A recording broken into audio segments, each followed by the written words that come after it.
What's going on, bro? My voice broke. Then it must have been a minute. Are we all I tight? You did, can hear me? was that legit? Yeah, it I must thought have you were been, playing man. games with me. All right, I like that. Can we keep it back in? The giant went off, so it must have threw me. What's going on? How you feeling, bro? Happy Sunday. We back. Yeah, man. Everything's good. Happy Sunday. Season 2. We're back live Season in the two. flesh. It's been Fresh a face. while, hasn't Come it? on. Yeah, it has. It's Well, a been a little while. while. Better, less of a while than the usual whiles. you know. Yeah, for sure. I've still got dust on top of my microphone, to be fair. Look, I don't know if you can see that, but so it has been a little while. But yeah, we're back, Christian. What's been popping off in New York City? What has been popping off? Just grinding, well into the new year now.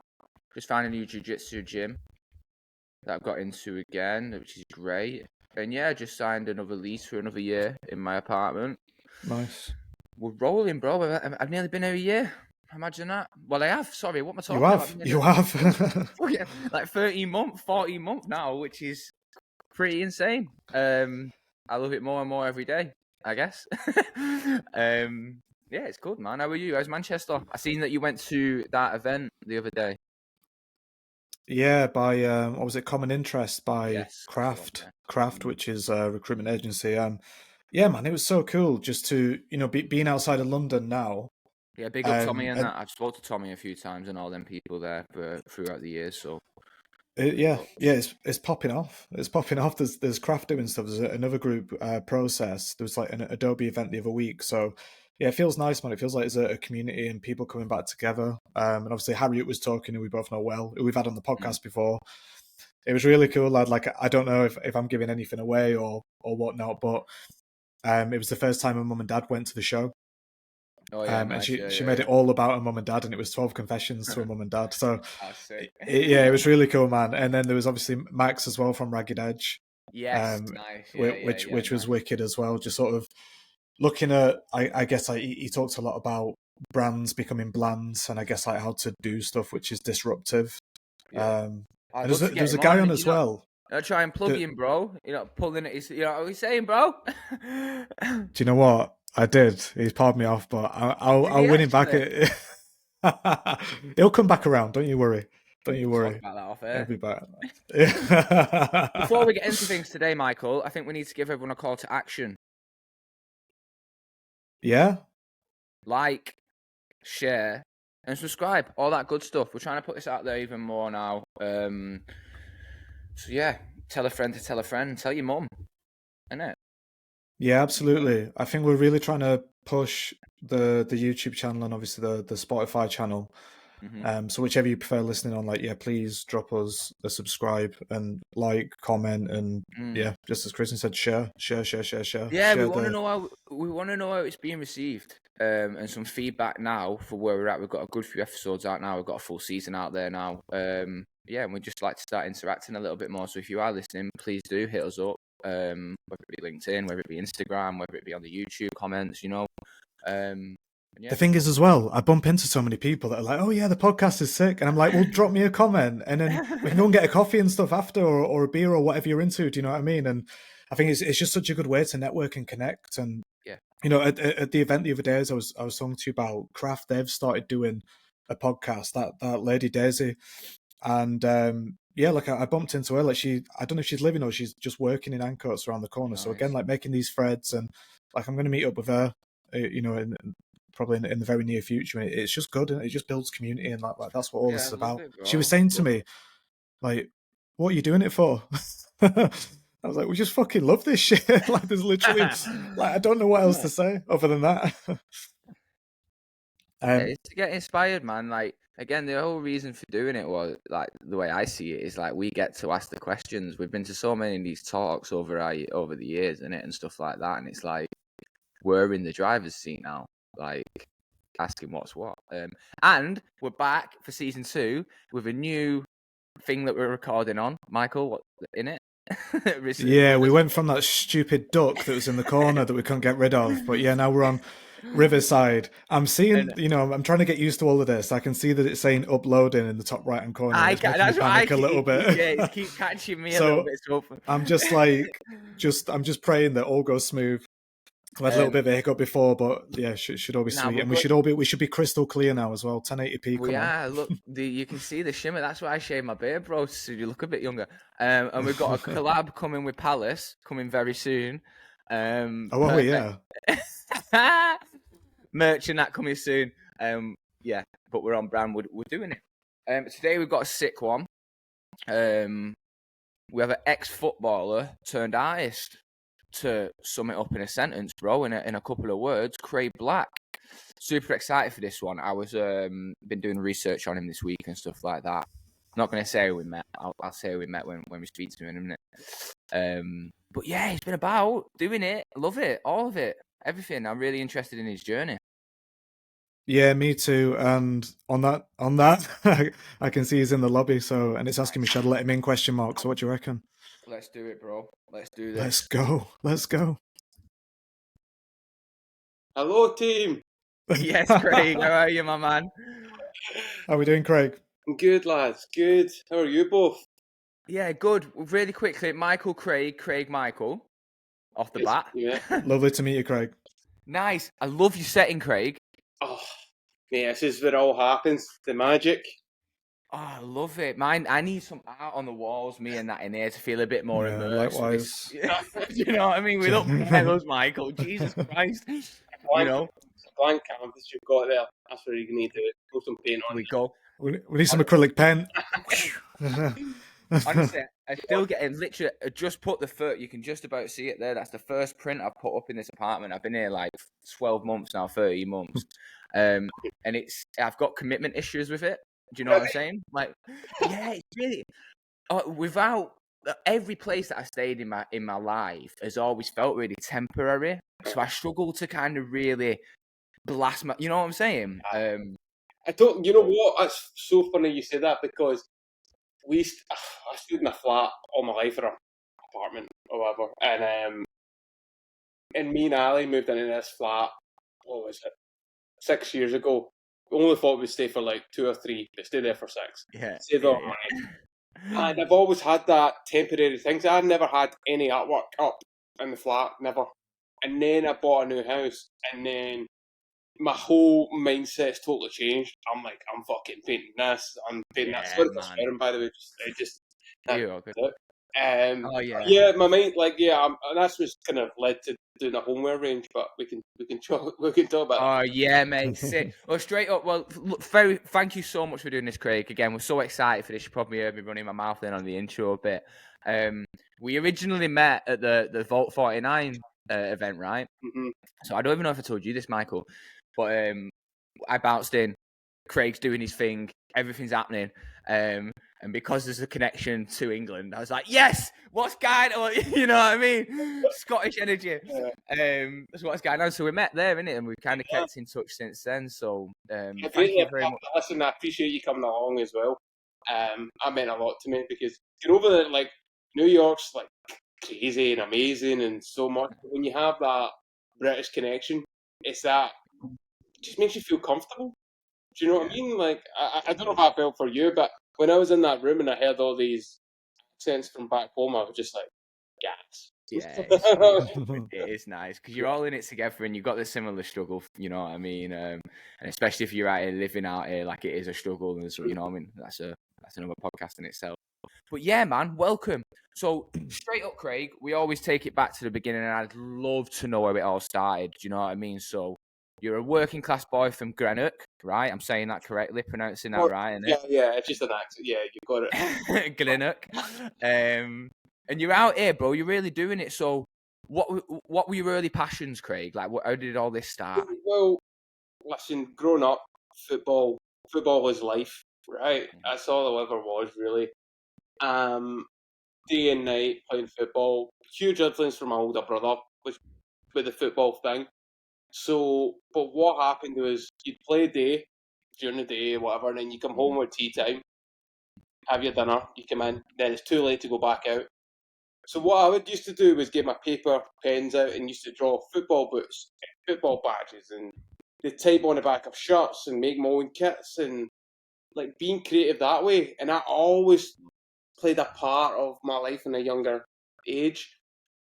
And it was just repetitive through playing football as well. Now, growing up, I became average, decent enough at football to end up playing professional for the local team here, which is Greenock Morton. So it was like the lower leagues of Scotland. So nothing massively impressive to shout about saying you're a professional football player. But when I was about 15 or 16, I signed my first contract with them. And growing up, all I ever wanted to do was play football. Thinking about art, design, nothing, wasn't even in the periphery, it was just football. But when I was in high school, and when I was coming through high school, like everyone was like, Craig Platt's going to be the next big football player, all that jazz. But I had this amazing passion for art and creativity. Like, I honestly, like, it was when I was in that art class and when I met my art teacher, a guy called Mr. Murray. I should be calling him Paul, but I don't. I found it too strange. I love that. He plays an influential and inspiring figure in my life. Still to this day, he still stays in my hometown, and he still tells me off. Still, but the amazing thing about him is when I was in the last year of high school, the club wanted to sign me and take me out of school, so I wouldn't get that last year of education. But there was something within me going, I want to stay on and do art. It was like a small thing, but my mum knew it, and Mr. Murray knew I had something, right? Or a passion for it, or something to be smart about, in a sense, to go, you know what, we know we love football, we love doing things, but just, there's something here. So what happened was, we actually, at the time, it's more common now, but at the time it was uncommon in the sense of, there was a special agreement between the high school and the football club, which meant where I would go train in the morning with the football team, and then in the afternoons I would go back to high school to then study art design. But I didn't specifically have like a class, so Mr. Murray basically had a big massive art room. One side he would have all his students who were in the curriculum, and then the other side it was just me. So he would give me like 5 minutes a day or whenever I was in, and it was very direct feedback. Very like just the way I needed it. Basically, Craig, that shit. Why are you doing it like that? And I'm pushing back, going, why is it, that's not shit. That's good. But he was pushing me in the sense of he knew how to get me to that next level, and there was no other person that could have done that to me in that moment in time in terms of a teacher, and he just knew who I was as a person, and I'll be forever grateful for him. So after that, I left high school in Scotland, this advanced higher art degree thing or whatever. And then I went and played football for 4 or 5 years, not even thinking about football, but during that 4 or 5 years, football became hugely, hugely frustrating for me, like almost soul destroying to the point where I didn't want to play it anymore. And that's what actually happened, because no matter how well I played, no matter how well I've done in training in all the games, I just wasn't getting an opportunity, and it was killing me. Yeah. I became miserable. I kept questioning. At the same time, though, like even in the good moments, I wasn't happy. Do you know what I mean? It's like such a strange thing when you grow up and you're thinking this is it, this is what you be all and end all, this is what you want to do. And I kept fighting for years and years and years, going, why am I not happy? Partly because I wasn't getting the game time that I deserved. Because the frustrating thing is, other clubs, bigger clubs, were wanting to take me and sign me or get me on loan or whatever, but the club wouldn't allow it because they knew I was a talent, but I wasn't good enough to play. So I was in this awkward place of being in the stand for 4 years, and every year I was getting promised, like pre-season would come and I would do brilliant, and then I'd be like, right, I'm going to get my shot here. The manager would say it, and then I'd be in the stand, and it was like an endless cycle. But again, I think I stayed that long period because I think it was part of my youth going, I should be loving this. Why am I not loving this? But what happened was I had enough, and the club went to offer me another contract, and I said no. I said I don't even want to play football anymore. And they were like, what?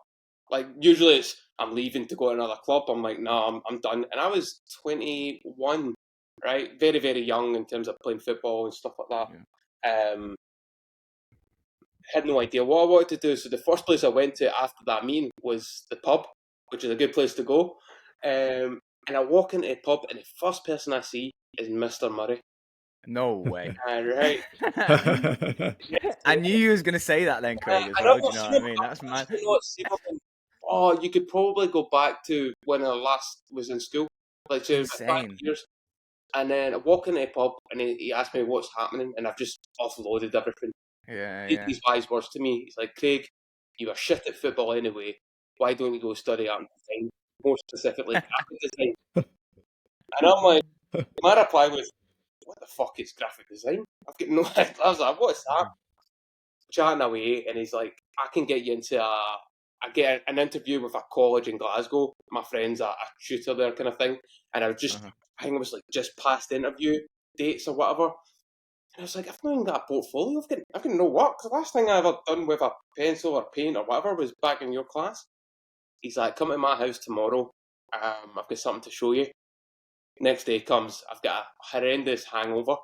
No idea why I'm going to Mr. Murray's house, but I knock at the door, and he's like, come in. And the next minute I turn around, he brings out my portfolio from 5 years ago. No way. And I'm just standing there going, what the fuck? And he's like, I knew you were going to need this one day. He says, I've never held a portfolio for someone before, and I knew you'd need this.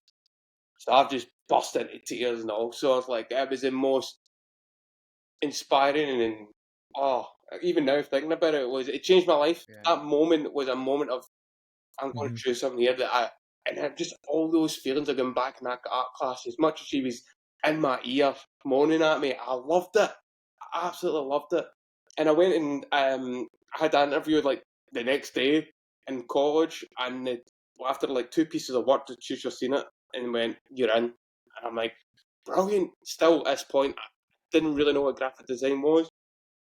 And then the next day, I think it was like a week later, I'm in that first day of graphic design, and it just blew my mind. And it opened up the world of art, creativity, the many things you can do in our industry. And I was like, this is it. This is it for me. Nice. What was the course, Craig? Do you remember what the actual... It was HNC visual communication. So it was like a course where you would go and you would sample different areas of the creative industry. So you could do like a little bit of illustration, you could do a bit of motion design, branding, graphic design, a generalized kind of thing. And I did an HNC, HND, and then I ended up doing a BA degree, which was in conjunction with the University of West of Scotland. So it was 3 years of education. Yeah, nice. And I loved it. I mean, it was a kind of calling in a sense of just not even graphic design, but just the creative industries. And I, from a personal point of view, like that happiness, that joy of what you can create and put out into the world and how it can impact others. And then also at the same time, I found out on that first day what typography was, and specifically the type was on the back of football shirts. When I was growing up, I was drawing it. I didn't know what typography was. I didn't know what it was. And that was a light bulb moment. I was, this is what it is. And I was like, boom. From college, I had this desire. I'm going to go out on my own and do typography and lettering. In the end, from graduating, so I graduated with a BA degree from Glasgow. And it was just the course that the college I was at was called Cardonal College. It wasn't like the Glasgow School of Art or your high end stuff. Like it was a standard graphic design course. Amazing people there though. Great course, and I highly recommend it. It's a different name now. And I met some of my friends that I'm still close with now were in that course. But I had this thing that I had to go to London to excel. Right, I had to go to London to learn from the best. I don't know. I think it was just in the time that London, and it partly is true to an extent. It's all totally different now, but at that time I was like, I had to be there, and I must have applied for about, easily 40 or 50 jobs. I get knocked back every single time. Design studios and that, so you just kind of went to, And I came from a print-based background. And I thought, yeah, Craig, on that, can I just ask what sort of work was in your portfolio at this time as well? Also, can I say shout out Mr. Murray, and big up, Mr. you've done this before, right? We've got like a list of questions we want to ask you, and you're just ticking them all off, bang, bang, bang, bang, bang. But this part I think is really interesting for us about your journey, because obviously we're designers. We've gone through this through what you're about to tell us now, but I feel like this is the piece of the puzzle which, from doing research like that, we couldn't really find too much about. Between the football. So obviously, when you sort of explored in the art scene, so yeah, what sort of work was in your portfolio at the time when you was looking for work? When I was trying to get work for my first design job, it was essentially projects from college and that last year of that kind of university course. Combined, so it would be packaging of, I think it was packaging of an orange juice was one of them. It was horrendous, terrible.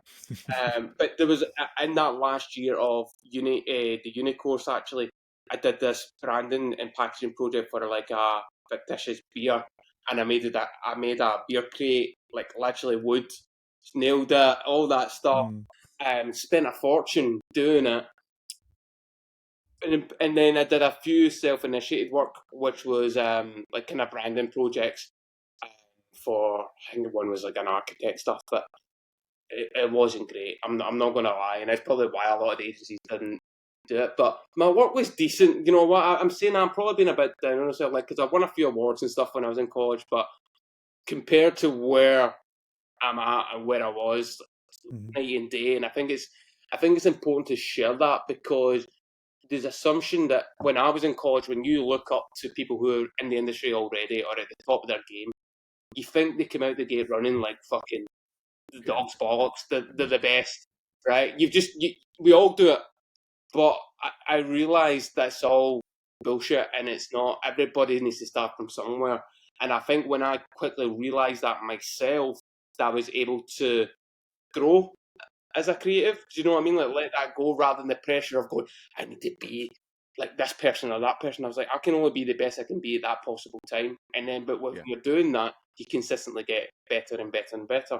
So, getting back to, I applied for 40 jobs or whatever, got all back. It took me about 9 months, sorry, before Red Bee Media, which was a broadcast design agency who worked with the BBC. And they seen something in me, a talent or something, because I had no motion design background, right? It was all motion stuff with an element of branding, but I was like, I've got no idea how to do motion stuff. But like, no, we'll take you on. You can learn those skills, which I was grateful for. And I was there for 2 years, and I met some amazing people. Learned a lot about branding and how motion design works with it. And then I never touched motion design ever again because I was shit at it anyway. But then I went to a company called Gregory Bonar Hale. At the time, we're like a top design agency.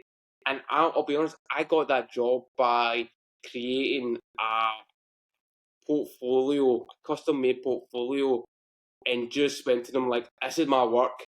I believe I can benefit you guys. Create an opportunity for me. And it did.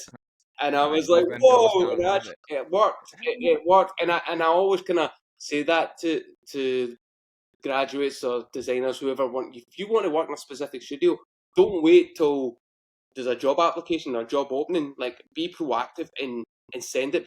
You never know. What happened to me was a designer was leaving and they've not even put the job out there yet. And I just had to be, obviously, I didn't know. I just sent it at the right time and it just happened to work out and that job happened. But I was there for 6 months, but the reality was it's just weird because I've not thought about my design stuff in a while. See, in that 2.5 years since I graduated and I went to London, and I mentioned it previously, like, I had this burning desire to be an independent designer specialising in typography and lettering, right? I knew it's where I wanted to go. So every evening and every weekend while working those full-time jobs, I was practicing my craft of type and lettering. I mean, consistently smashing out word marks, lettering on different objects, trying new things. I would dedicate 1 hour a night, Monday to Friday, between 7 and 8, and just focus on doing type stuff, all self-initiated. And then I would do 5 hours at the weekend. So all those hours I started to accumulate, I was getting better at my craft. No one really knew I was doing it, and it wasn't until about the 2-year mark, and I felt like, right, I'm decent enough now. I felt confident enough to put stuff out there, and I was slowly getting like little like jobs here and there. And what happened was I got a job for a Mexican restaurant in my hometown, but I was in London at the time, and it was a branding with interior and exterior mural designs to it, and it was all type led, which I kind of pushed on, and this project, basically the money I made from that was just covered my travel expenses from London to back home. I didn't make anything on top of that, and it made me exhausted. I actually hit the point of burnout because of what I was doing was combining a full-time job, doing that at the same time.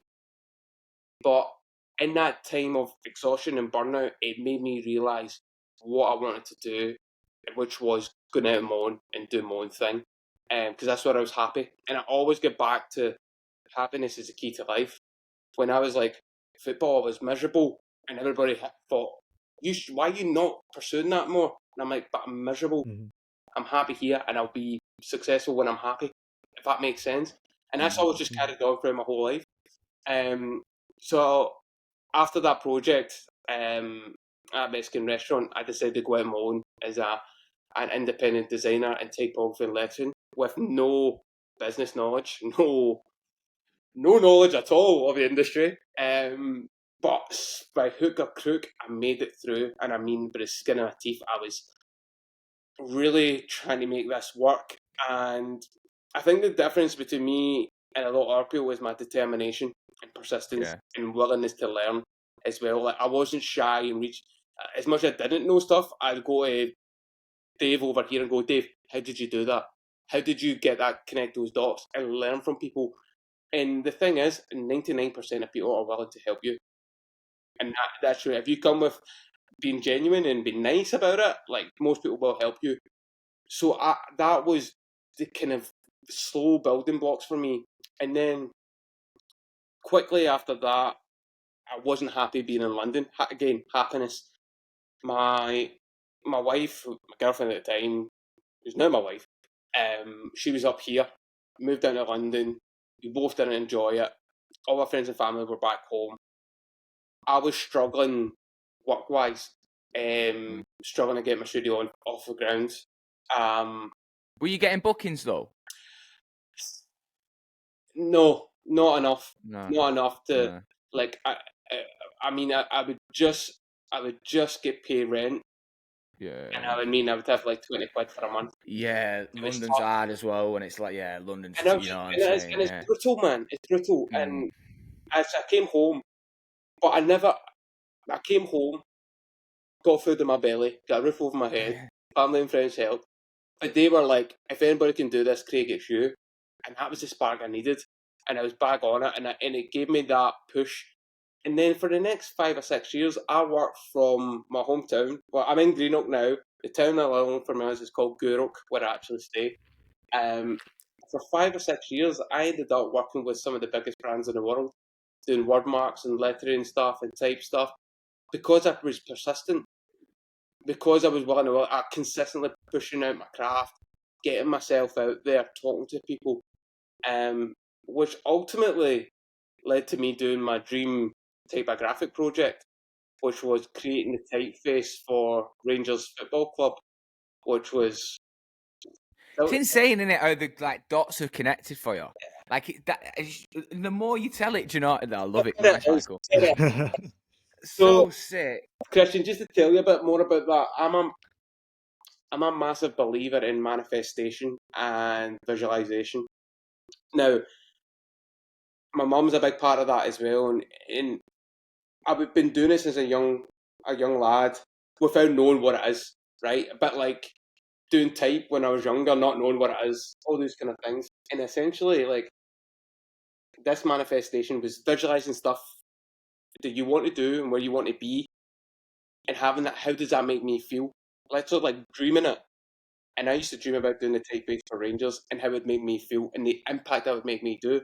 But then you've got that kind of airy-fairy part, and then what I would end up doing was, right, how do I bring it into reality?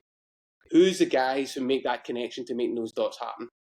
Who's the marketing manager at Rangers? Who is the commercial director? Like connecting with these people. LinkedIn, massive, amazing place. But this is like very early stages of understanding what manifestation is, right? But when I was in college, and when that lecturer told me, or tutor or whatever, lecturer, the type on the back of shirts is typography. I said to myself, I'm going to do the typeface for Rangers one day. Now, I'm a massive Rangers fan. I dreamed about playing for them, but this is way beyond what I ever dreamed about, and it was like the best thing ever. So one day, I got a message on LinkedIn, and it was a senior designer from a Seesaw Creative, like a design agency in Kilmarnock, right, which is a smaller town in Scotland. And Big Greg, lovely guy, great friend of mine now, and was like, Craig, I never spoke to him beforehand. Craig, we're big fans of your work. We would love to talk to you about doing a typeface for a football club. Would you be interested? I'm like, aye, okay, brilliant. Can you come down to the office? I was like, cool. I'll be honest, I did not think it was Rangers. I thought it was going to be like Championship, Air United, or something like that. Right? I didn't think it was Rangers at all. So I've walked into this room again. I've not know anybody, and there's a TV screen, and it says Rangers Football Club. My automatic reaction is, "Fuck off!" and they're all like kind of in shock, and they go, "Are you a Rangers fan or a Celtic fan?" And I says, "I'm a Rangers fan." And everybody starts laughing, and it was the total icebreaker. And I was just in that moment going, I'm doing the typeface for Rangers. I'm going to do it. And I love it. And I was the one solely doing it. So the agency were doing like the refresh of the brand, the crest, and all that stuff. I was playing my part and doing the type stuff. But then now the type is in the main hierarchy of the brand. It's in every point of that stadium. Everywhere you see it is that typeface, which is unbelievable. And I had to keep quiet for like a year because, like, to give you like an insight into my life, like my older brother and my dad are plumbers, right? Don't know the world of design or art, like especially at that time. And I thought, this is the thing that I can connect. I was like, see that Rangers and me, like this is connect. I couldn't tell them, so my wife Ali knew. And I remember doing this project, right? And I knew exactly what I had to be done.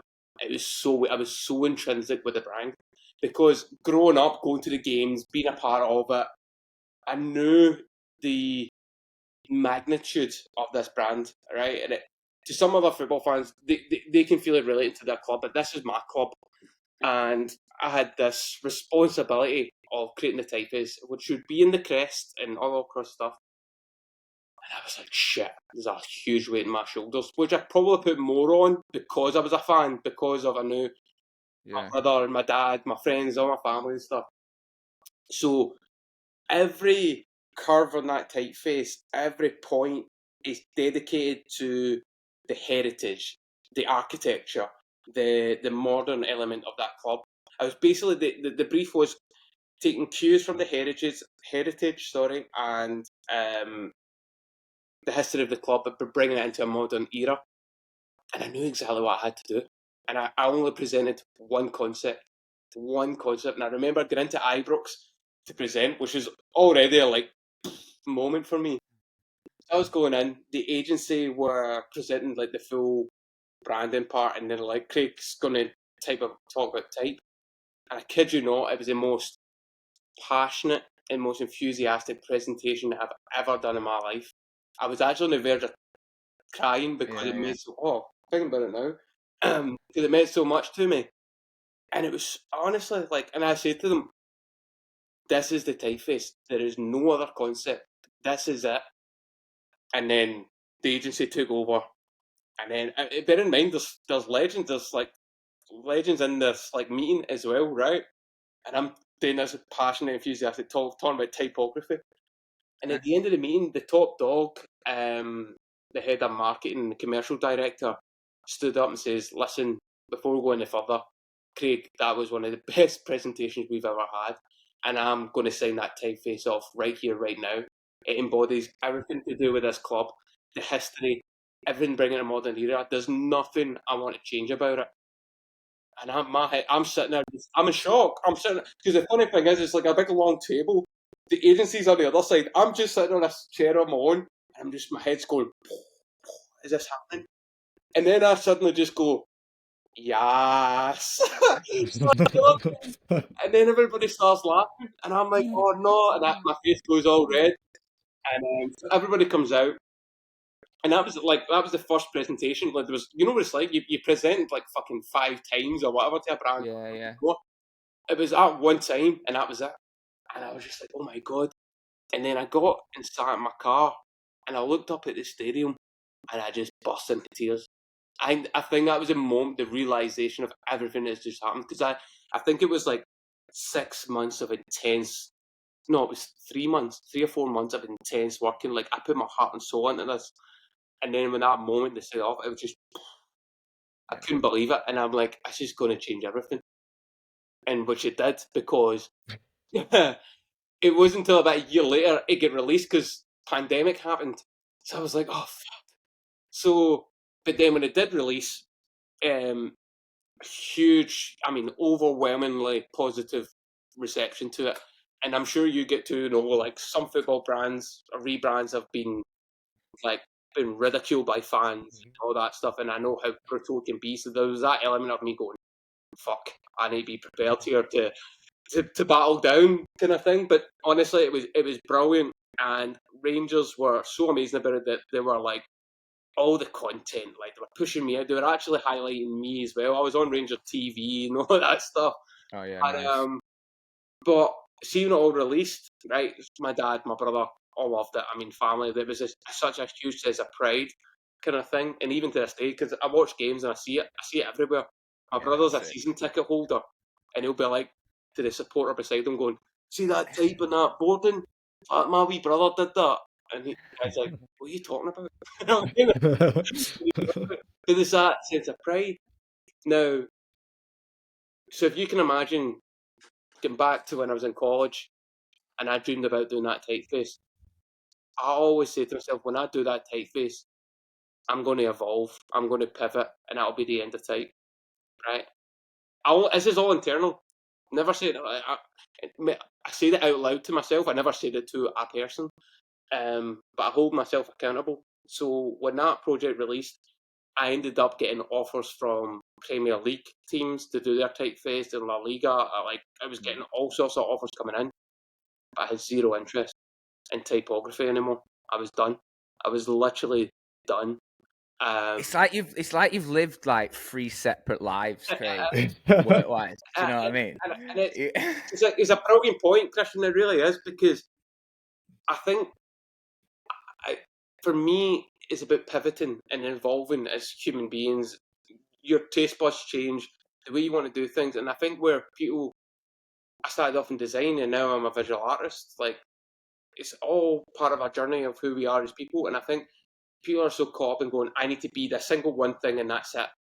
Yeah. And I think that's not the case for me personally. Like, so when I decided to leave at the peak of what I was doing to go over here to become a visual artist, people were going, what the fuck? Why are you doing that? Like, you can make X amount over here doing this. But I was like, my heart, like, whether it sounds crazy, right? It sounds crazy, and I'm saying that out loud. Even if Real Madrid or Barcelona came in and done a typeface, it wouldn't mean the same to me as Rangers did, because that's my team. Do you know what I mean? So, with that in mind, beat the art. This is where become the visual artist came into it. So, I know I've just spoke, by the way. And this is great, Craig. This is fucking great, I mean? Craig. Honestly, I'm all ears. Do you know what I mean? This is good. Do you know what I mean? Like, I'm cross-checking it with our points, and yeah, it's like cross. Yeah, we're flowing really nicely, Craig. Please, honestly, we'll intersect as we go. But this is amazing. Thank you, Craig. Yeah, chatting the whole time. Love it, Craig. So, at that point, getting back to that methodology of working on my craft in the background, right? Working in darkness, with a little Batman style, right? So I did that with typography. 2.5 years practicing away before I even brought myself to the world. So Acrylic Fusion happened, and I was the thought of becoming a visual artist has always been there. I mean, from a kid, I knew that I had to work on that, figure out what that is, and what is that thing that I wanted to do. And graphic design was definitely putting me on that course and opened my eyes to that world again of creativity, especially when being in football and veering down here. Now, prior to the moment of Rangers, going back 2 years, my wife walks into our house at the time, a wee flat, and she's got these gym leggings on, right? Pair of gym leggings on, they've got this crazy pattern which resembles Acrylic Fusion. She starts talking to me, and I just blank out. I don't even listen. I can't even hear her because I'm thinking to myself, how does someone create the pattern on those gym leggings, right? And I say it out loud, and then she's like, what are you talking about? I'm like, 2 minutes. So, you know what? You go to YouTube, right? And I typed in paint mixing, paint pouring. You watch one video, you watch another. You're in this wormhole going down. You're watching all this stuff. And I sort of found out about paint pouring. And I was like, this is fucking amazing, man. This is exciting. I love this. So I quickly ran out the house. I went to like a local little art store. I bought like rudimentary pouring mediums, acrylic paints, a small canvas. Got back in the house and I'm like, set it all up. Got my old iPhone, a little tripod over my shoulder, and I thought, right, I'm gonna try this paint pouring thing, and I created it, and I instantly thought. After I completed it, it was a lot of problem solving, instantaneous artwork. It was fucking amazing, feeling and challenging. And I thought, this is it.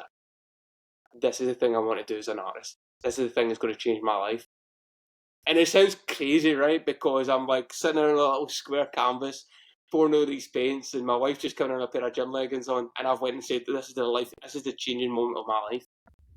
And I did, because what I started doing, I was like still doing very well at type stuff and lettering stuff, but in the background, again, that process of craft, every hour, so I would work, say, 9 to 5 on type stuff, and then for an hour every evening, I would practice Acrylic Fusion, working on my craft for about 2 years, to the point where I felt, if any person came to me and said, can you paint on this?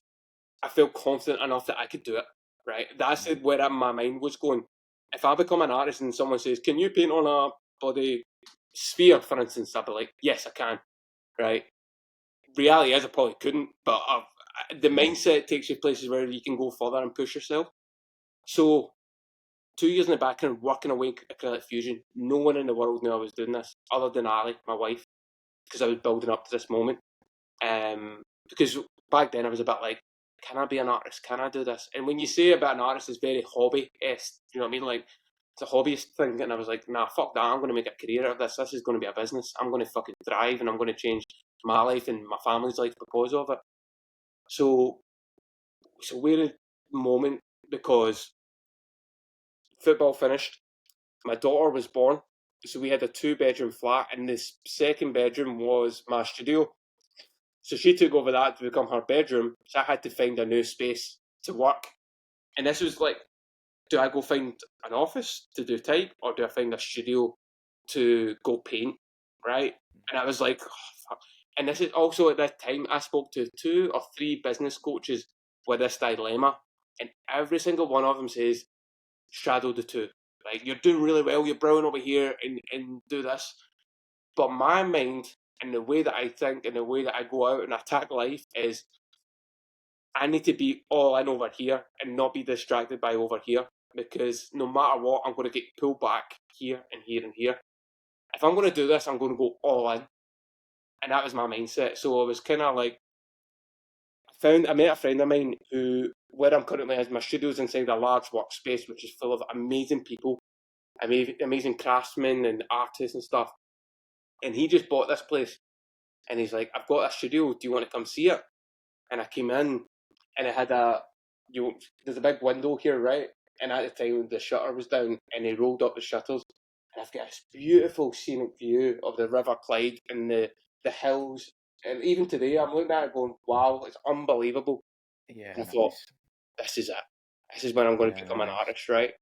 So my wife... You're really good at catching your feelings, Craig.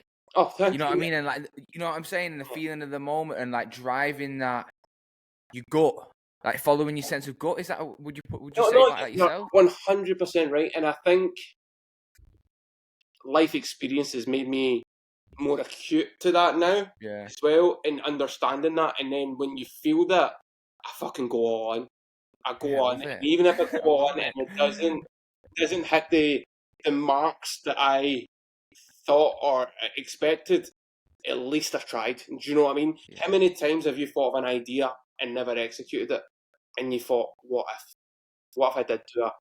And then it wanders away, and then it filters down to fucking nothing, and then another idea comes.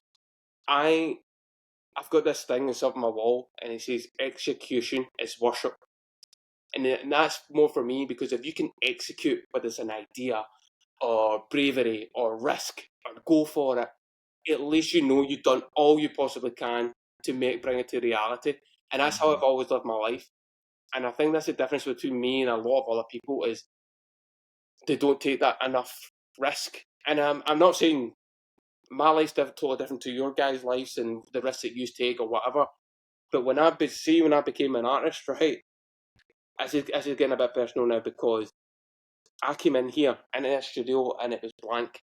Talking about when you're talking about the walls, you had no artwork on the wall. This is a fucking blank canvas. I had no artwork. I'd literally, everything that I did beforehand was like a test. It wasn't even in the high standard that I did.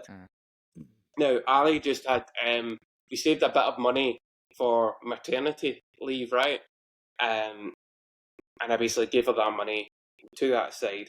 We had a small pot between us, right? And just to let you know, we don't have mummy and daddy to back us up, right? It's just me and Ali. That's all we've got. And we had this pot of money. And bear in mind, I've still been running my business. One thing I didn't account for is I accounted for one tax bill, but I didn't account for another tax bill, which then basically depleted half of that pot of money that fucking Ali was very angry at me at, which rightfully so. So we had a small pot of money, and I was like, I'm going to go be an artist, right? Again, I've got no clients, no artwork, no nothing, right? No one in the world knows I'm doing this. So I'm like, shit, what do I do?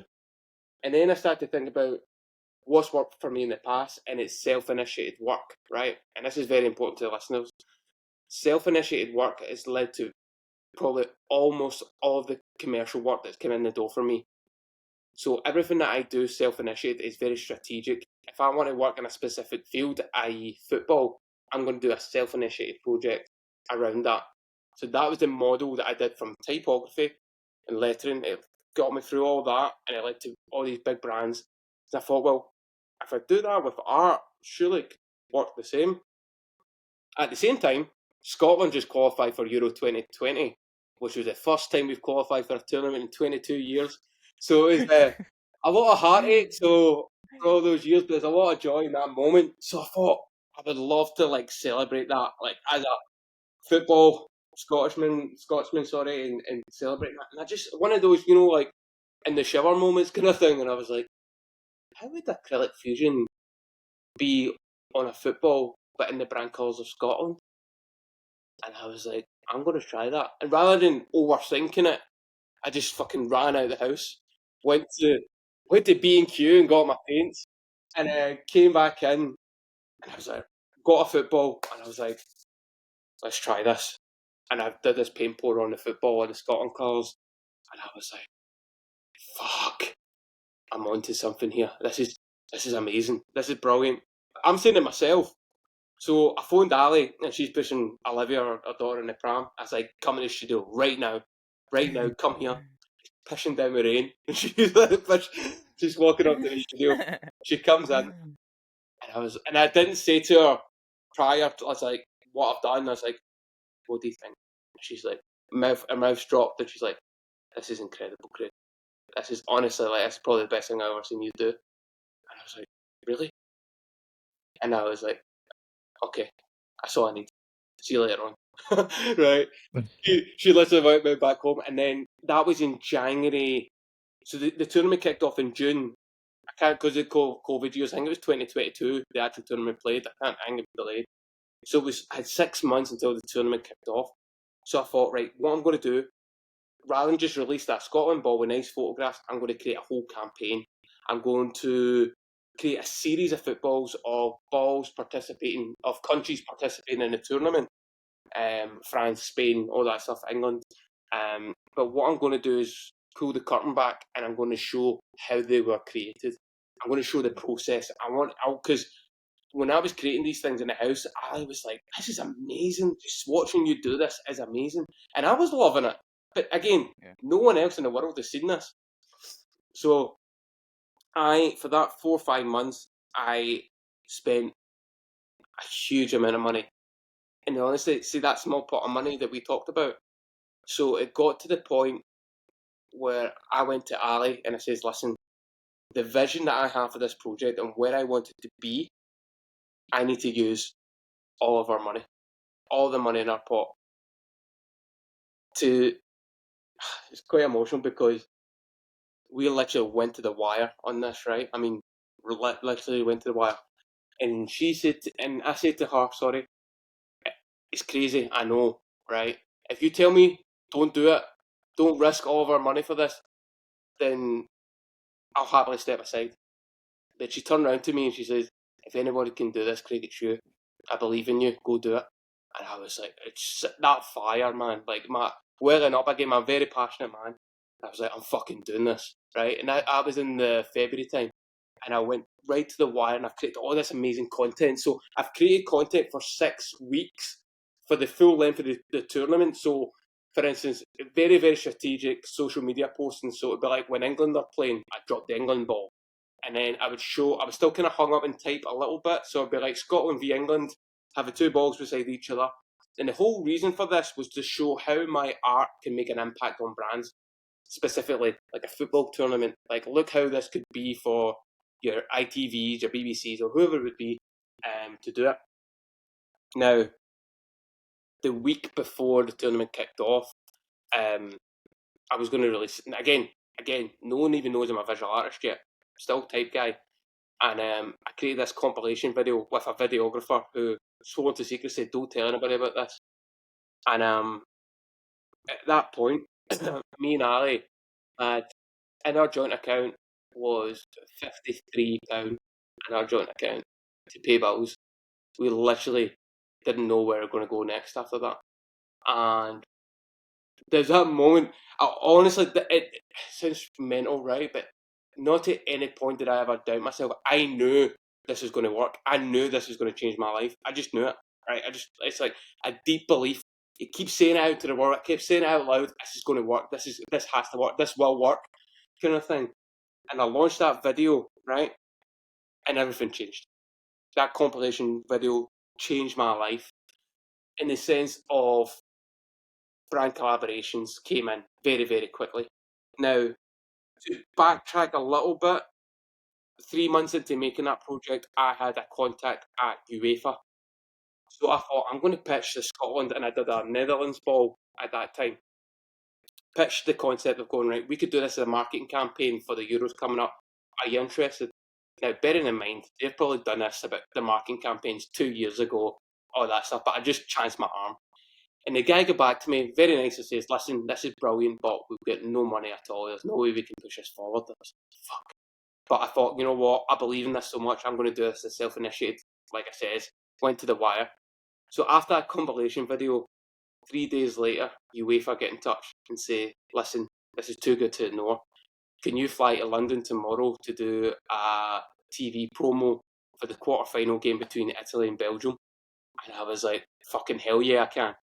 So, fly out to London, and then this is and I was in front of a 12-man camera crew, and I created an Italian ball in the studio, but I've never done a Belgian ball. So they were like, I've done an Italy ball, they filmed it all the cameramen are letting producer going, this is amazing. There's a big massive screen doing playback, and it came to the Belgian ball, and I was like, I've actually never done this before. But I didn't tell them that. You know what I mean? So I was like, come on, Craigie boy, time to make your magic happen. And then I did it, and I created this Belgian ball, and they loved it. And then that project, so that aired the night after, because it was like very quick turnaround, because obviously finding out from who's playing in the quarterfinal to putting content out there. Yeah. And this video, right, this is funny. This video, I was buzzing, right, and I was telling all my friends and family, like, tune in to the game tonight, like before the game is going to get aired, all that stuff, and all those kind of things. It turns out that video was broadcasted all across the world except from the UK, because BBC and ITV held the TV rights. So all my friends and family are going, "You're Billy Big Time. Like, where's this video? You're talking shit." And it was actually played in the stadium, so all the players were sitting watching this video that I made. But then from that moment, things quickly transpired, and I had collaborations with the Premier League, and within 12 months, FIFA. And FIFA was the ultimate goal. And I was at the FIFA World Cup at Qatar, me and Ali, within 12 months of becoming a visual artist. And then, amazing, Craig. I think that before you keep going there, Michael pulled this up in it. That's a lovely cue to pull this up and talk about this a little bit more. Yeah. Craig, you're one of the few who are crazy enough to believe in themselves, and I fucking love it, lad. You know, and congratulations on all your successes. And I think change for people is really scary, bro. And you fucking love it, lad. You embrace it. You epitomize it. So it's really cool, bro. And this is what always came to it. If you don't believe in yourself, how do you expect anyone else to believe in you? Whether that's a brand, client, an agency. If you don't believe in what you're capable of doing and the work that you're doing, how can you expect any of them to believe in you as well? So that was a mind shift for me back in the early days, and I always believed in that. So, and I greatly appreciate you saying that, mate. And it's not all fucking plain sailing either. Like, there's a lot. 100%, but you're doing it though. Do you know what I mean? And that's the thing, bro. And it, like, you just, I love it. I live for this, Mike. I know Michael's feeling the same. You know what I mean? Yeah, when you was welling up before, Craig, honestly, like, you're getting me as well, and I know you're getting Christian, because, you know, we have conversations like this between me and Christian all the time, and it's always like, I want it so bad, and Christian's doing his vision board at home, and I'm like, Christian, what the fuck should I put on it? Well, you're giving me the minerals to be like, just make some decisions for yourself, you know, and it's so inspiring. Just on this before we dive into the project, is there anything that's changed your mindset, or is it something that, like, certain books that you've read, or is there just something that's gave you this allowance to persevere through all this sort of risk? Like, where did you find this within yourself? And honestly, life experience. I would say a lot of life experience has made me believe in myself, especially like in the football. If you want to go back to the football, like, the manager didn't believe in me. Right? But I believed in myself, and it was so frustrating because I knew what I was capable of. I knew every time I had an opportunity, I delivered, but still I wasn't good enough in his eyes. So that, from an early age, and dealing with that was very difficult. Very difficult. And you can imagine there's young footballers now who are going through the exact same emotions and feelings, but it made me realise the power of believing in yourself.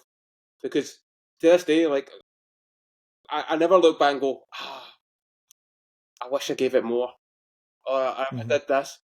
Nah, I gave everything. I gave everything I could, and I can walk away with my head held high. And it's the same with every single thing that I do. I always try and do it, whether it's being a creative, but also more importantly, being a husband and being a father, being a friend. I try and give my all in every one of those fields, and never think I should have stayed a wee bit longer with my pal, especially when he's going through a troublesome time, or be there for my brother more, all those things. I've read loads of books. There's tons of books. Honestly, I wish I could pinpoint one. But I would say, like, the more you invest into this area of, like, self-belief and knowing your worth and your value and all those kind of things, the more you read about it, the more you digest it, and you learn things from different areas. But then you start to naturally gravitate towards people who are in a similar mindset to you as well.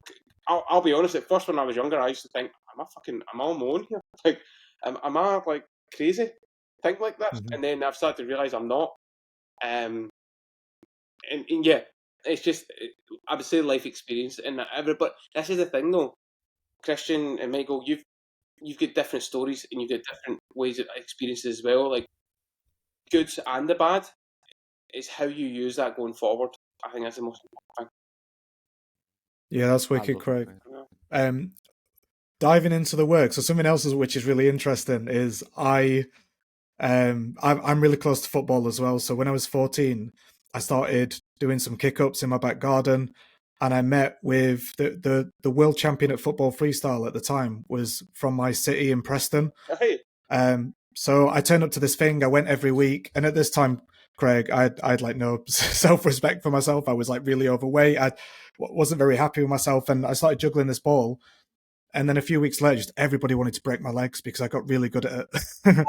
and yeah, and I've just seen, obviously it's like Lyrian in this video who I do know, and I'm really interested in that interaction that you had with her as well, because yeah, again, this is super close to me. I know I mentioned in the email as well, like I was obsessed with like official match balls. Mm-hmm. And yeah, so it's super close to me. Like I said, I spent a lot of time, like a lot of years, especially like around uni, like performing as a football freestyler and competing at like a super high level in the UK and doing competitions worldwide. I'm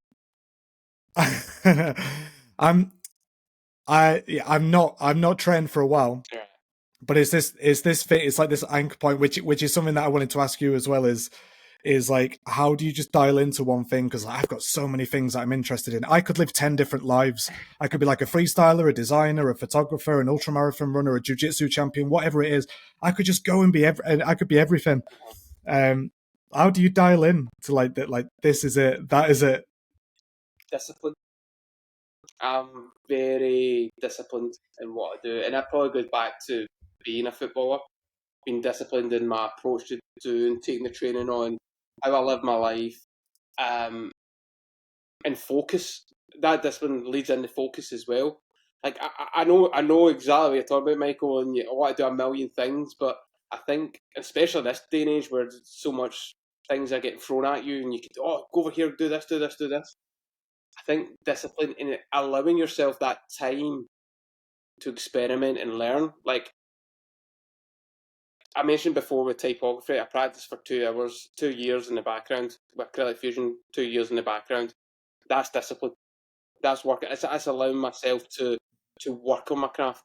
Do you know what I mean? Like most people they want to go do this thing, but they want to be instantly fucking amazing at it and stuff. And you knew that, Michael, from doing the freestyling. You had to practice. Yeah. You had to keep going. And that's why you got to the high level you're at. You didn't just go to KP-ups one day and go, "Oh, I'm fucking the best in the business." Unless you did, and you're absolutely amazing. No, that's the thing. That was one of the first things in life that really taught me about repetition. So it's the same. I honestly, I take all those elements and bring it into my career now. Everything that I do, and I think that it's important to share that because I get this concept that everything just comes to me, or I just do nice work and it just comes. Like, no, repetition, working on your craft, connection, networking, building people, building your network and community around you. All these things play into where you get to and where you are in life as well. And I think it's but again, it's that discipline element to it. I always go back to.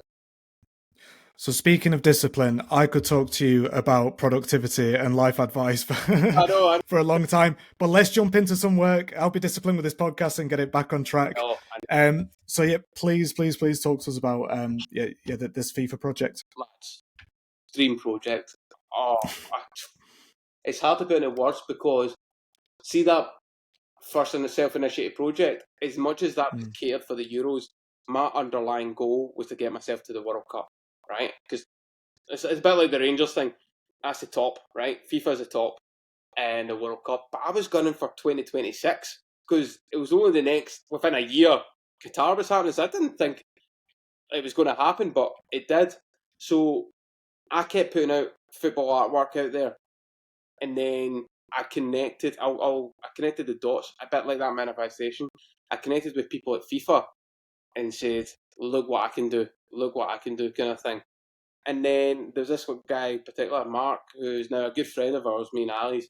who was the event director there, and I must have sent him about 4 messages over 6 months, 7 months, and he pied me every time, ignored me every single time. But it was all like, you got to bear in mind how busy these people are, or whatever reasons, because what happened was 9 weeks before the World Cup happened, and a notification comes up my phone, LinkedIn, and it was Mark saying, hey mate, I'm terrible on LinkedIn, hardly use it kind of thing, but I've always had you in frame of mind, and I want to talk to you about a project. Are you free for a call today? So I'm and me and Ali's in the gym at the time, and she's on a treadmill. I'm like, Ali, get off that treadmill! Get up to the studio. We've got a call with FIFA. So we got up, we had this call, and Mark said, listen, I've got this brief. It came to my head. How does this sound? You and Ali come out to Qatar for 2 weeks over the group stages to create 32 Acrylic Fusion footballs, one for each country, but doing it as a live art performance in front of all of the players and all the coaches of each country. How does that sound? My bag's packed. I'm like, I'm all there. So I remember after that call actually, and I was like, I literally on my hands and knees, crying my eyes out on the floor, because that was like, it means so much to me. Like, it does, and I sound like a crybaby on this podcast, but it's the truth, right? It's the truth.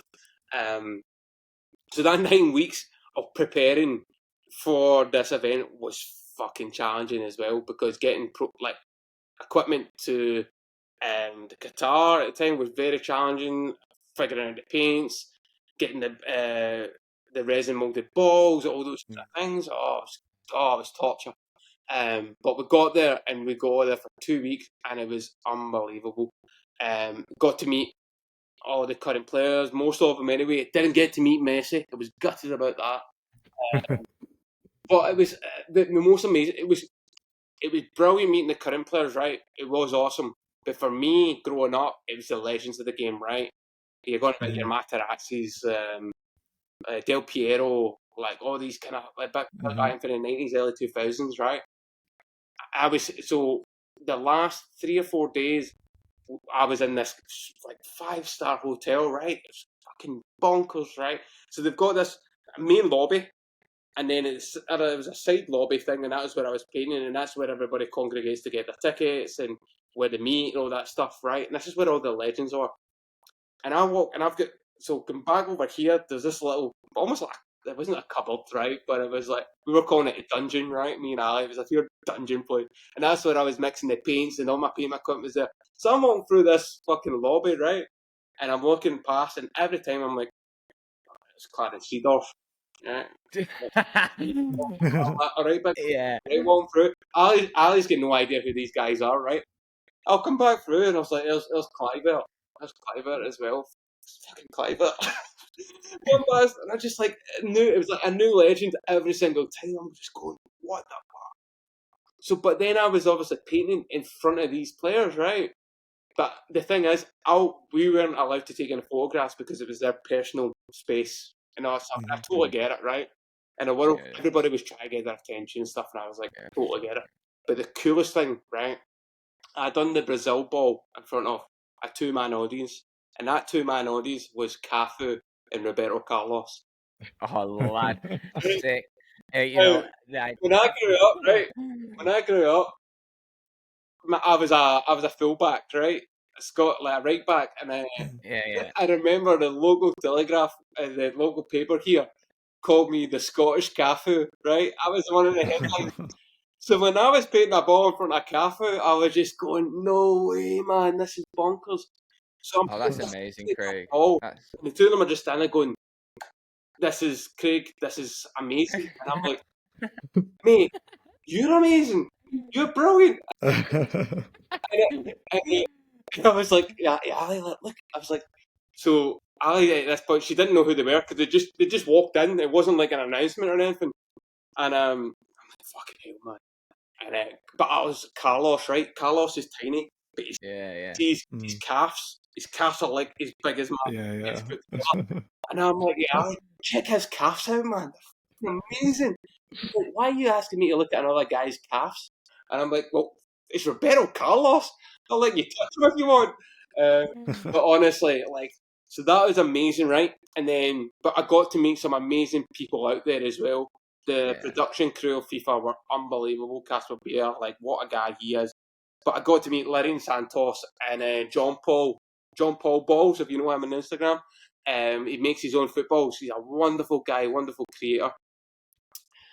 But the reason why the collaboration with Larry happened when I was back home. So I had an idea that I pitched to FIFA, right?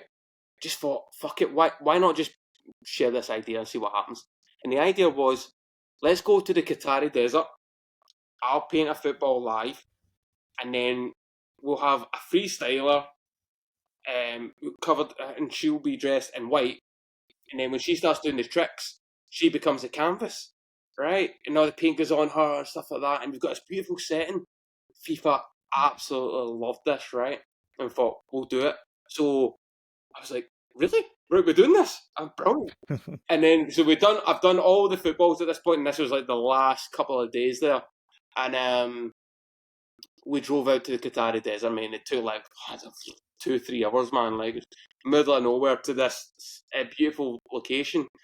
And we did this shoot, and Lorraine was unbelievable the way she dictated it and did the ball, and she just nailed it. And then this content that we created ended up being like, what was it, the third highest engaged social media content on the FIFA channels? So Messi and Mbappe just beat me, and it was me painting a ball. I was up there just beside them. It's crazy, man, absolutely crazy. But that was that day, that moment was the last ball for me, right? And as much as people are trying to think I'm being cool wearing sunglasses, it was literally paint was getting in my eyes at that point. Now, we're just going to say, how did you not have trouble with the wind and that? Oh yeah, mate, I was a challenge. It was a challenge. Yeah, I bet. Yeah, so people don't see that, they just say, "Oh, it's a nice painted ball," but dust and all that stuff. But it was a moment. Oh, I love it. Like, this is sick, bro. Oh, Nice. I'll never forget it. Never. Oh, Michael, do you know this girl then, Michael? Yeah. Yeah. She's it's crazy. Yeah. She's blown up. She's everywhere in terms of football stuff now. She's everywhere. But yeah, that project was just. Yeah, super cool, Craig. Nice. Love that. And then that led to other sports and other opportunities, other brand stuff. Because within that first 12 months, I was known as the Scottish guy painting some footballs, right? That's how I'm generally known. And that's totally fine, because that's, one, that makes me memorable, right? But also gets my foot in the door. But I was purposely thinking, I don't want to be pigeonholed as just a guy who does footballs. So I was purposely like painting on bikes and skateboards and anything else I can get my hands on. In sport, there's just a natural gravity towards it, because I love sports and football. And then while we were out there, Wilson Sporting Goods reached out to us, who are the manufacturers of like basketballs and American footballs and that stuff. And they, because the Qatar was in November time, and then I came back, and then I was into a project with the NBA in January time. And then like 7 months later, I was doing one for the NFL, just based on a technique that I created in a small flat in my hometown. Do you know what I mean? And then you're doing it with these global brands. It was just mental, and to this day, like it's been unbelievable journey. But one thing I just can reiterate all that is getting back to constantly evolving, constantly working on my craft. Like I try and increase myself and work 1% better every single day on Acrylic Fusion, whatever that would be. And that's not changed since the first day I started, kind of thing. And that's why these brand collaborations are coming in as well. Yeah, nice, great. I love it. So yeah, keeping on the theme of sports as well, and racing. We obviously got two other projects to go through as well here, Craig. So now, how the hell did this come about? So, like you just said, then, well, I'm seeing the threads, but yeah, but please. So I mentioned before about the power of self-initiated work. So, again, huge believer in self-initiated work leading to commercial work. So I wanted to work in the racing, the motorsport area kind of thing. And I thought, how cool would it be to paint on a helmet, like a Formula One kind of helmet? So I basically bought a helmet in the studio, and then I worked with my videographer and content team to capture the process, put high-end quality content out there of like, look what I can do kind of thing. So it's basically a teaser to Jaguar and whoever, like, look what we can do together. And that's exactly what's happened for every self-initiated Acrylic Fusion project has led to a commercial project. So I did that helmet, and then Jaguar TCS Racing reached out to us and says, we love this, but we want to do it for, we've got a story. And so basically a lot of my work's a lot about storytelling as well, whether that's through me and the process of what creation, bringing things to life. But specifically for this project, it was called the Unsung Heroes, which is to highlight the 20 mechanics who work in the pit, who make these drivers be the best they can be, right? Because no one really talks about them. But they wanted me to hand paint 20 helmets for these 20 mechanics.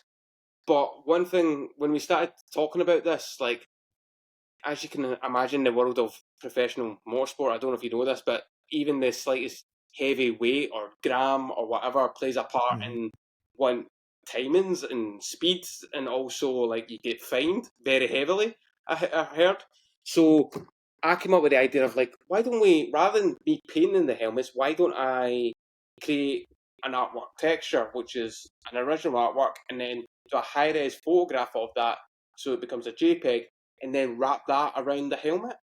But what we'll do is create such a high-res and beautiful texture. It's like when you move that one texture on a canvas, it looks totally different. And they're like, oh, it's a great idea. So we worked on the concepts together. I created the artwork texture, and Jagger went away and created all these helmets, and they turned out absolutely phenomenal. Like, it was brilliant. And the thing is, this was debuting at the Monaco E-Prix, right? So they invited me and Ali to go out to Monaco to the famous fucking Grand Prix, the circuit kind of thing. And again, like, I've never been there before. I was like, this is mental, right? So we got there, and me and Ali got like the VIP treatment. It was what a wonderful brand to work with, wonderful people.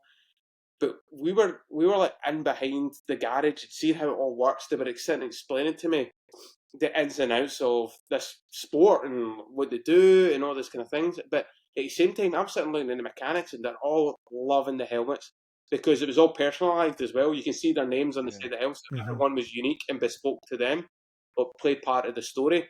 And it was mechanics who were coming up to me going like, "Thank you so much for this artwork. Like, I absolutely love this. I don't ever want to take it off." And I'm like, "It's like the best feedback ever." So we're on this Grand Prix circuit in the race, and the most amazing thing is Jaguar TCS Racing won that day. They came first and second. So I'm claiming it like it's me made it won. But one of the most mental things about it, though, right, is I also did a live art performance out in Monaco, right? So part of that project was to be there in Monaco, see the racing, see all the artworks and stuff.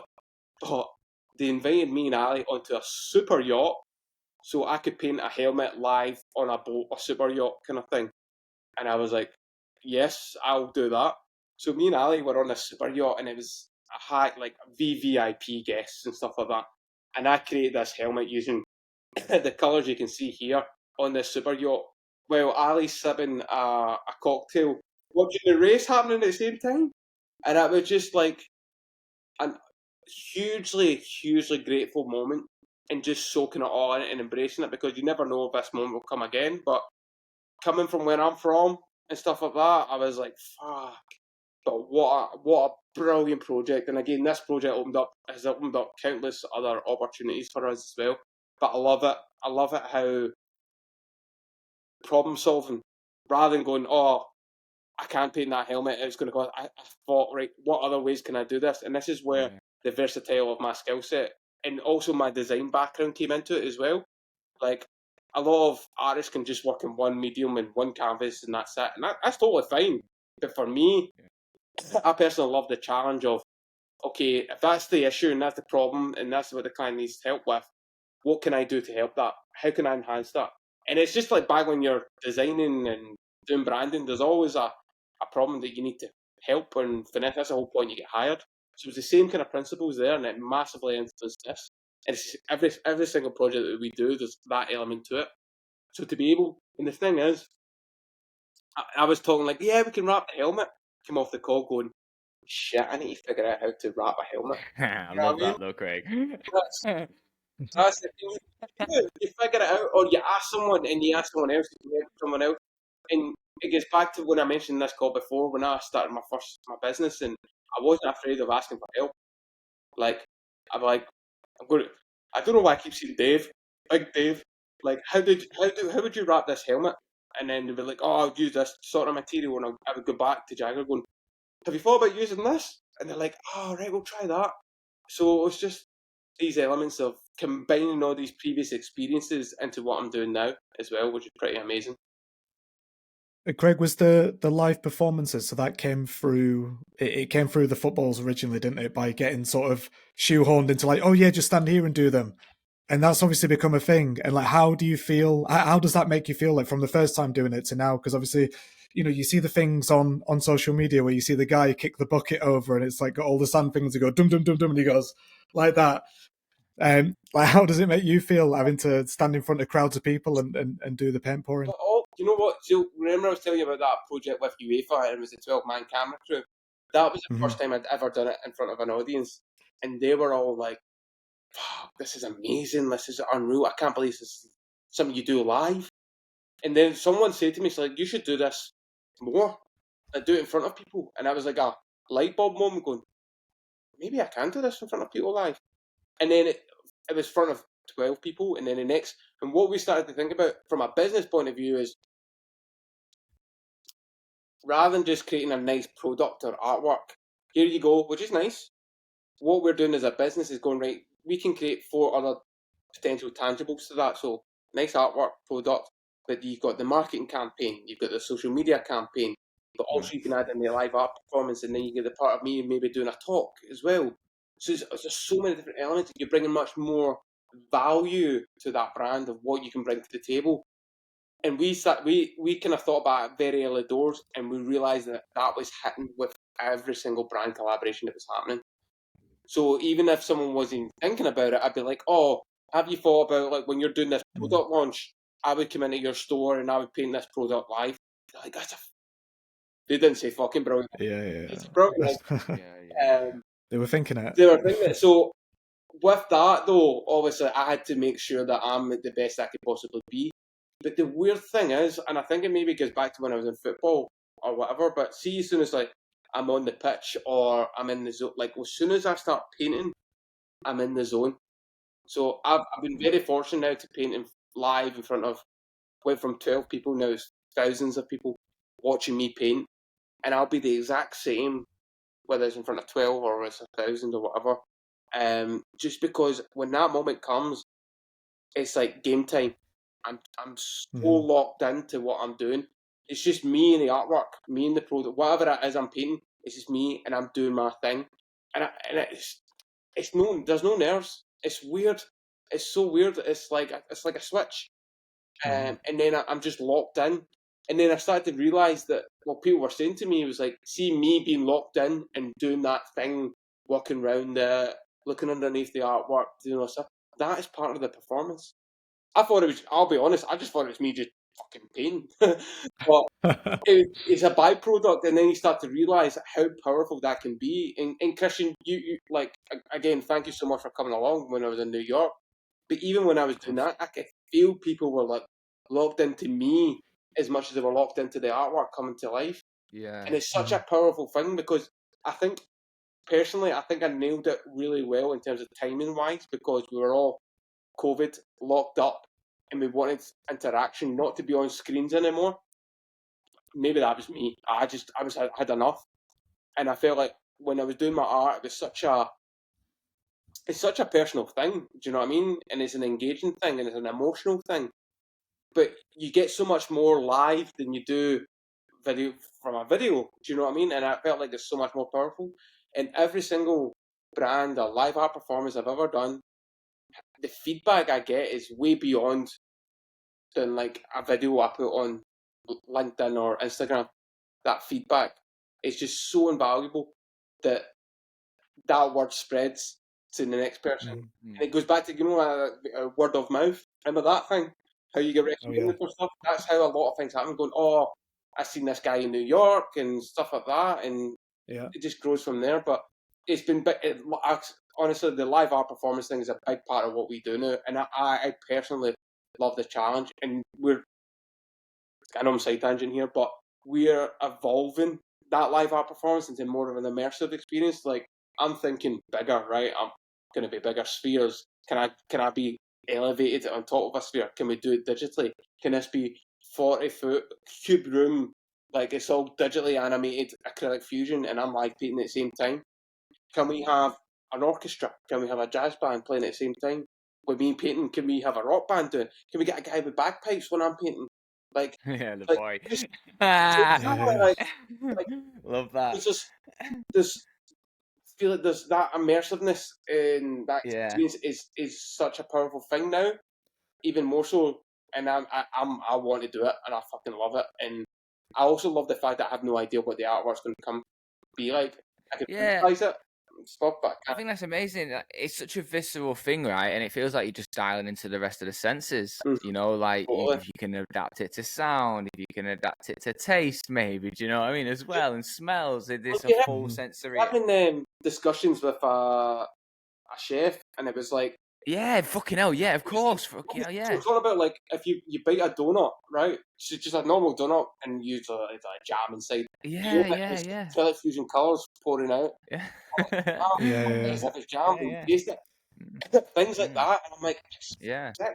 But it sound like this is where I never rest my laurels because some of my pals, right, who don't work in the industry, going, but what are you going to do now? You've worked with all the football brands. What are you going to do next? And I'm like, oh, I'm doing this, and I'm like, aye, all right, Craig. Do you know what I mean? Aye, right, okay, you proved me wrong. Shut up. Yeah. So I've got one for you, Craig. It would actually be really cool if you could make this happen. And working on building sites and stuff like that, you get sent for stupid things. You get sent for cans of tartan paint. Do you think you could create an acrylic tartan paint? You never know. Maybe one day. Maybe one. Weirdly enough, we're starting to have discussions about products, Craig Black range and stuff like that, and we actually spoke with a paint brand about that. Very very early stages of what it could be. Mm. I have no idea if it's doable. I always say yes, it's doable. We'll figure it out. But the brand Craig Black, which is weird because I'm talking about myself, but I'm talking about the business, Mhm. is becoming more. It's becoming more in a sense, in a global sense as well, and it's crazy to think how far it can go and it can reach and it can inspire kind of thing, and whether that be products as well. Like you can maybe we're basically building which goes back to crafting and building stuff when I was younger, right? Like homeware stuff, right? So I used to customize. My mum used to customize stuff in the house, like a vase or a bowl, fill it with lights and stones, and I used to be like blow my mind. I used to go, wow, like mum, you're so creative. Like I never really knew about it, and there we go. So now that we've just moved in a new house and we bought furniture and stuff, and I'm looking at the furniture going, I can make that look better if I just painted on top of that. And I started doing it, and I'm going, that's good. And then friends and family come over going, oh, that looks amazing. Can I get one in my house? And I'm like, I could actually. I could do that. And it was just repetitive. I mean, like, this is over the space of like a week or 2 weeks. And it was like 3 or 4 people when it's like, this is something, oh, this would be amazing. Like, I would love to have that in our house. So me and Ali sat down going, could we do something here like a homeware range or something? Because it goes back to something I've always wanted to do, a homeware range. I've always wanted, I mate, it's just a totally different world. I've got no idea about it, but we're now in the depths of it because we put that image you just shown there. Like we put that out there like last week, 2 weeks ago. Put a waiting list up and says, listen, if you're interested in this, like sign up to the waiting list, and you get first access and exclusive access and all that stuff to it. But it was more for me to say, is this something? And we got like hundreds of people signing up, and I'm like, right, okay, I said, we're onto something here. So me and Ali are literally like this week going to meet suppliers and wholesalers and how to print on stuff and objects. And I'm like, I've got no idea, but I'm excited because one, I'm entering a place where I'm uncomfortable, and I think that's where I need. When I'm uncomfortable, as much as it scares me, it excites me because I go, what am I capable of here? We could build a whole new brand here called Home of the Fusion. There could be a whole separate thing from Studio Craig Black. Right from me, it comes from Acrylic Fusion, but it could be his own thing entirely. And it's got so much excitement. But what I love about it personally is that we're in control of it. Like it's our brand. Like not relying on other brands all the time. Like this is our thing, and because in the past 4 years I feel like I've built a great amount of brand equity to do that. Do you know what I mean? Like I've crafted enough, and by having that feedback from people on a waiting list who've seen a glimpse of what I can potentially do, they're like, I want a piece of that, and I'm like, I'm going to make that, and you can buy that. Do you know what I mean? So like, it's very, very exciting, very daunting. I mean, I'm trying to figure out how to print on certain objects. I'm like, and there's like difficulties to that. My naivety is like, oh well, I wrapped on it a helmet. I can easily wrap on a plant pot, and they're like, it's a bit different. So it's just but again, it's like figuring these things out and then going with that and seeing where it can go, which is very, very exciting to see and grow. And it was all inspired by my mum. Like back in the day, which is do you know what I'm saying? I know. What does your mum think? It's all everything. Like my mum's fucking amazing, right? She'd take me for swearing, but she is, and she's a hairdresser, right? And she's amazing at what she does. But she's got this creative eye that way better than me. Like, but that's where I get it from. Like I said, like when we stayed in a small flat growing up, right? But she would customize all these homeware stuff, and she would buy stuff, and she would arrange them in certain ways that were so unique. And it just, to be honest, at first I was like, this is just my mum doing her thing. But when you went to other people's houses, you were like, oh, this is totally different. And it was, years later, it's all coming back to me. And it was like getting this new house, and I'm like, and then I had my mum. I was like, Mum, what do you think about this? She's like, move it that way, or you thought about this. I'm like, you're right, Mum. And it's brilliant. And I honestly, with this homeware range, I hopefully I can get her. I will. Well, in fact, I'm getting involved in product shoots and stuff like that. Going right, where I'm actually thinking about. I've not told her yet. She might listen to this and she might find out. But I'm going to do a product shoot in her house. So I need to get. Can I get the keys to the house so I can get guys in and take photographs of products and stuff? But yeah, it's the power of the inspiring mums that we have. Oh, Craig, I love that, and I think that's a lovely thing to bring this nearly to an end. We've got one more thing. We've kept you for an hour and a half now on a Sunday, so I'm conscious of that. I don't want to take any more time on a Sunday, but this has been amazing. 2 questions we want to finish on is: do you still play football? No. And no. Period. That's it. You don't. None at all. No. No. I stopped. So when I quit, when I was 21, I went and studied. I took a year off from football because I was scunnered by it. A friend of mine, my brother's friend actually, was playing semi-professional football team down here, and he says, "Come back and train and see if you're up for it. You still enjoy it. You're a talent, Craig." I went down and I absolutely loved it. It was a different environment, and I played a year there. Back to football. I'll quickly tell a story. I played a year there. I got Player of the Year. The team that I played for professionally, Green and Morton, wanted me to come back, and they invited me in for pre-season. I think it was a 2-week trial. and I was like just about to graduate from college, and I was loving what I was doing, design and all that stuff. But there's a part of me going, can I still play football? So I went into the pre-season trial, and within 10 minutes of being there at that training ground, I was like, I don't want to do this anymore. Say no more. And then and the funny thing is, the manager, after a week, I stayed out for a week, and he's like, I want to keep you on and potentially offer you a contract to stay on. I was like, mate, I don't even want to play football anymore. That was it. Drew the line, and that was it for me. And I went and moved to London and didn't kick a ball ever since. And never even like a No. that's what I was kind of getting towards, like a five-a-side game on a Sunday with the boys. You know what I mean?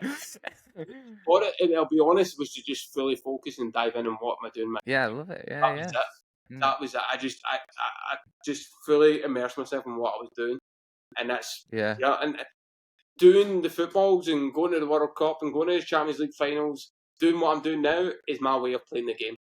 That's the reality, and I get such a buzz from it. It will never. Yeah, I love it. Don't get me wrong, though. It's never going to beat scoring a goal in the Champions League final or something like that. But it's close. Do you know what I mean?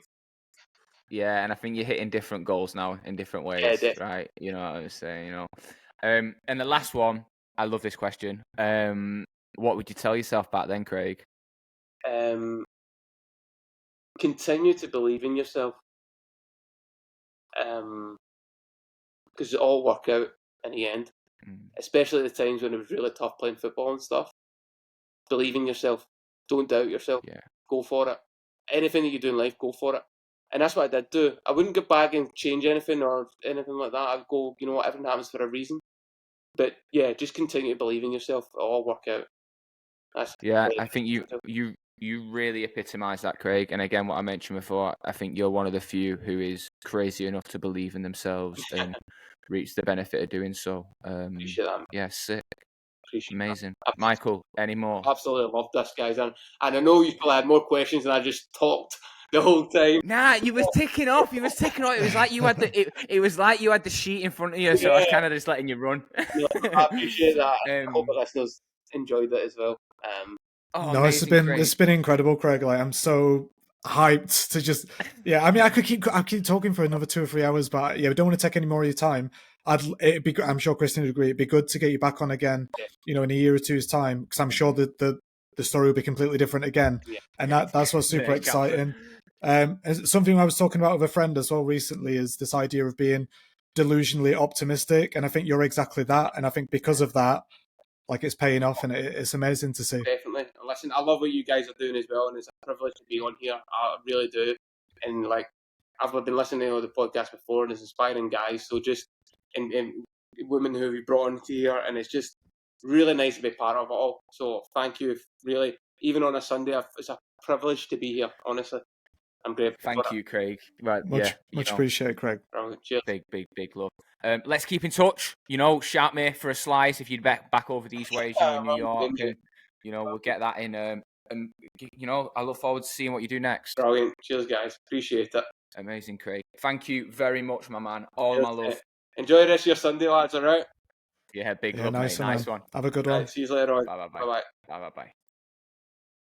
Amazing, lad. Every time we've done one, every time we do one, it's the same energy after it. I'm just so glad that we do this, Michael. Thank you for your time. Thank you for my time. Thank you for Craig's time. Thanks for the internet working well and everything else, because these are a really good. This is a really good thing that we're doing, and let's just keep doing it. And I hope the listeners are still listening. And if you are, please like, share, and subscribe. And like we said at the start of the video, please comment, please interact, please let us know if you'd like us to, whatever it may be, just, interact. Let's talk. That was amazing, lad. It was incredible. I think, obviously you'd met Craig in New York, but we didn't know the depth of his story. And I wasn't expecting the energy that came with that, and that, like, it's everything that we talk about, except for he just does it. Everything, like it is, and it's everything. Like I tell my friends, we talk to each other about. I'm telling my family members, I'm telling my little brother and stuff. Now, like, change is super scary, bro. But if you do it with just 2 feet in, something good will probably come from it, And I love again how he just just constantly just reinvented himself, and just went in it. And like what we always say again, the work you do is the work you do, right? When he said about doing like an hour in an evening, and like so many people say that they're going to do these things, and you read all these things about people saying it, and what's nice about it is like hearing the person who's done it and reap the benefits from doing it. You're not reading it out of a book where it's saying to you, you should practice that thing an hour a night, and he's doing it. He's practicing what the things that we preach. Do you know what I'm saying? So it's kind of nice to see the fruits that come from that labor. Yeah. And again, that's the beauty of the podcast, because that doesn't come through without doing this talk. So no, it doesn't, because you look at Craig face value, and you're like, he's just, he's just doing it. Like you don't see nothing that goes into the background. You don't see none of his journeys. The £56 in his bank account and all that kind of stuff, and being crazy enough to believe in himself. So I think if anyone can take anything from this podcast, it's go away and be crazy enough to believe in yourself. Make it happen. If anybody can take something away from it, it's me, and it's you, and it's and that's why we selfishly do these. But everybody else who's listening, like, fucking, that's great. We're doing it though, and I think you had a good point too. And I'm so glad that you mentioned about your football freestyling and stuff, Michael, because I was going to do it if you didn't. But yeah, you've always done a lot of things, Michael, and I've always been. I've always been kind of inspired by the things, but I've always been conscious of not spreading butter thinly, and understanding where to put. And I think you are too. Do you know what I mean? If you could still be kicking ball if you wanted to. You're fucking really good at it, and it must be hard when you are, not just because you're my brethren, but you are multifaceted, you're multi-talented, broski. You've got a couple endeavors that you could just do what Craig's doing and just be like, right, you could, hypothetically speaking, you could be like, not doing design anymore. I'm not doing this, and I'm not going to do jiu-jitsu anymore. I'm just going to literally kick ball as much as I possibly can, and that's it. I could go and teach freestyle to the world. Yeah, exactly. I could just stop today, turn all this off, but there's something that pulls me here. And it's with jiu-jitsu as well. I'm sure in a few years' time, both of us could be like, cool, let's set up a gym, or whatever it could be. Or really I think I love photography as well. Like so many things. But yeah, go on. Sorry. And I think that's it. And it's like it's choosing. Like fucking hell, bro. Like on the flip of what you're saying now, it's someone who doesn't know what to do with their life, and they're trying to find them things. I don't know how it is in that space, so to say, but then it's finding these endeavors in the madness. But you're doing it though as well. Like, let's not get it twisted. Yeah, man. And if anyone's not checked out Christian's talk, I'm gonna have to plug this in, because that's what I was going to say at the start as well. Like, you've not just been in New York, well, you have been, but virtually you was in Preston back at our uni, and like the talk was, it was like, I know we talk all the time, all the time, but it was super insightful. And I think the way you deliver stuff, like the passion that you feel when you say the words, it's like what I just felt with Craig then is like like you said, the sentiment behind everything that he was saying.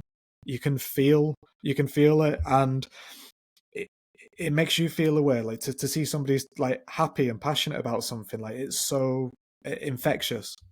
In whatever walk of life, bro, I could have someone walk into my apartment right now and talk to me about toilet paper, bro.